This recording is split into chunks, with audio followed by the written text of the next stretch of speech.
There's something unsettling about an empty gym after hours. The rows of silent machines, the flickering fluorescent lights, the muffled thuds from a weight rack no one touched.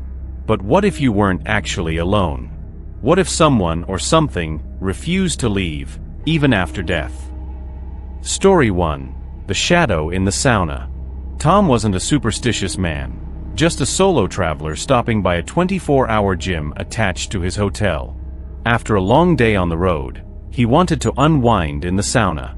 The room was humid and quiet, except for the occasional drip of condensation. But as the steam thickened, he noticed it, a figure sitting in the far corner, barely visible through the haze. He swore he heard faint breathing, raspy and uneven. He tried to ignore it, until the figure slowly turned its head. It wasn't a man.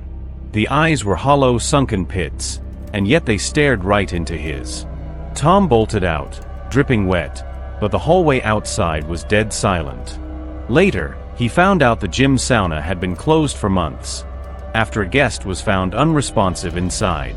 They never figured out how long he had been sitting there. Tom's mind wouldn't let it go. He lay awake in his hotel room, replaying the moment over and over. Had he imagined it? He could still feel the weight of that hollow stare. The next day, he forced himself back into the gym, determined to shake the fear. The staff barely looked up when he walked in, except one older employee who stared at him a little too long. Tom asked about the sauna. The employee's expression darkened. "You're better off leaving that alone," he muttered. Curiosity gnawed at him. He found an old news article online. A businessman mid-40s, found dead in that very sauna, the body so dehydrated they mistook him for a mannequin at first. But that wasn't the worst part. The article mentioned that witnesses saw the man earlier that day, leaving the gym, chatting with staff. Security footage proved otherwise. He never left the sauna.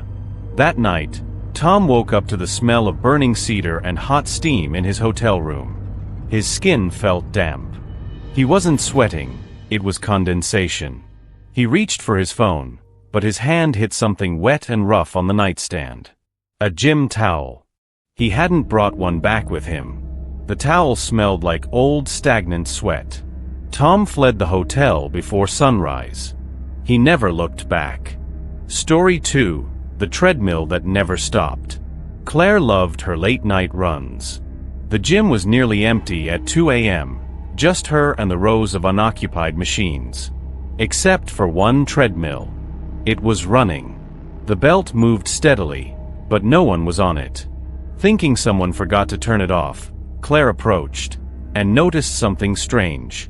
The speed kept changing, faster then slower, like someone was adjusting it.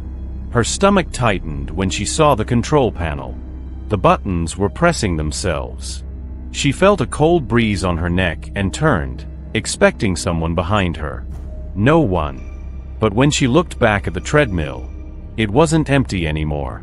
A figure stood on it, gaunt, drenched in sweat, running in place, its head jerking unnaturally with each stride. She blinked, and it was gone. The treadmill still ran, belt spinning faster and faster until it finally snapped. Claire couldn't shake the feeling that someone, something, wanted her to see that.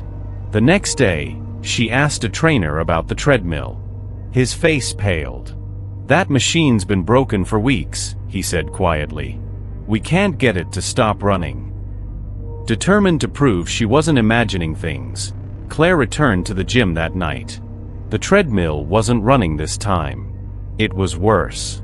The machine's display flickered on, glitching between numbers and strange symbols. Then it spelled out her name. Claire. Her blood turned cold. A loud thud echoed from behind her. She spun around, but the gym was empty. The only sound was the soft hum of the other machines. When she turned back to the treadmill, the screen was blank. She never went back. The gym quietly removed the treadmill a week later. Story 3. The locker room guest who never left. FS Mike wasn't the type to believe in ghosts. He hit the gym late after work, showered, and got ready to head home. He heard shuffling in the locker room's far corner, figured someone else was finishing up. But when he looked, it was just rows of lockers, and an old battered gym bag that looked like it had been there for years. Mike left, but something didn't feel right. He turned around at the exit, and froze. The bag wasn't in the corner anymore. It was right by the door. That night, Mike dreamed of the locker room. The smell of mildew and rusted metal filled his nose.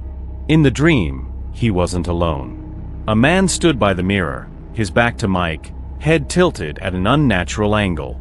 The man was muttering. Mike couldn't understand the words. The next day, Mike found the gym's manager. He described the old gym bag. The manager's face went pale. He told Mike to wait, disappearing into his office. When he returned, he was holding a photo. It showed a man standing in the locker room, the same corner Mike had seen the bag.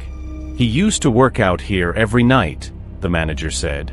But he disappeared. Police found his car outside. His wife swears he never came home. Mike stared at the photo. The man's gym bag was right next to him. Mike quit the gym. He couldn't shake the feeling that the man wasn't gone. He still swears to this day that sometimes he catches the faint smell of mildew and sweat, even in his own home. Chilling, low whisper. The gym is supposed to make you feel stronger, healthier, alive. But some guests never leave. If you think these stories were disturbing, wait until you hear what happened when someone rented an Airbnb, and the last guest refused to check out. Watch it next, if you dare.